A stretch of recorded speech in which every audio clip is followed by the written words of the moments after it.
Megan Rhodes, the only daughter of Richard Rhodes, one of the wealthiest real estate moguls in the city. Beautiful, privileged, and so arrogant that housekeepers quit within weeks.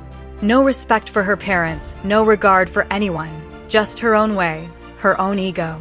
One day, her brand new Mercedes broke down without warning. Forced to pull over, she walked into a small auto shop on the east side of town, Ryan Mitchell's place. Ryan was a simple, hard-working mechanic who had built his shop from nothing. Megan looked him up and down, grease-stained hands, worn-out clothes, and snapped, "Fix it fast." "I don't have all day." Ryan said nothing. He fixed the car without complaint. Megan tossed the cash on the counter and walked out, didn't even say thank you. A few nights later, Megan stormed out of the house after a blow-up with her mother. Her mom, Linda Rhodes, exhausted and heartbroken, called out from the doorway, "You've made us cry our whole lives. One day, God will make you cry the same way." Megan slammed the door and drove off. Speeding through the dark streets, burning with anger, she lost control at a turn and crashed straight into a tree. Ryan happened to be driving home on that same road. Without a second thought, he smashed the window, pulled Megan out, called 911, and phoned her family from her own phone. By the time Megan opened her eyes in the hospital, that same mechanic, that same Ryan, had already saved her life. During her recovery, Megan started showing up at Ryan's shop. She watched him work. He fixed an old man's truck for free one afternoon, asked for nothing in return, never raised his voice at anyone. Slowly, something began to settle in her chest. Peace, respect, and then something she hadn't expected. Love. But she never said a word. She buried it quietly and kept it to herself.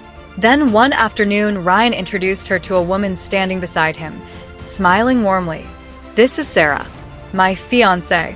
We're getting married next month." Fiancé. That single word hit Megan like a punch she never saw coming.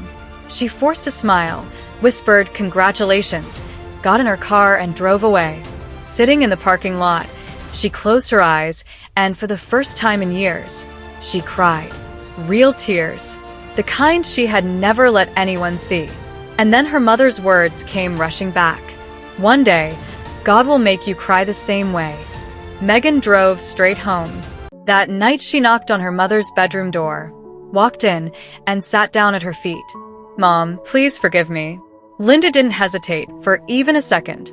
She pulled her daughter up, wrapped her arms around her, and stroked her hair, just like she used to when Megan was small. That night, for the first time, Megan truly understood. No one in this world loves you the way your parents do. The pain she felt that night was the same pain she had been handing to them for years. From that day forward, Megan changed, genuinely, quietly, completely. Kindness toward the staff, warmth with family, respect for her parents. The arrogance that once defined her became her greatest regret. Never break someone's heart, especially your parents. Because God's justice is silent. It arrives without warning, from a direction you never expected. And a parent's love is the one treasure that no amount of money can ever replace.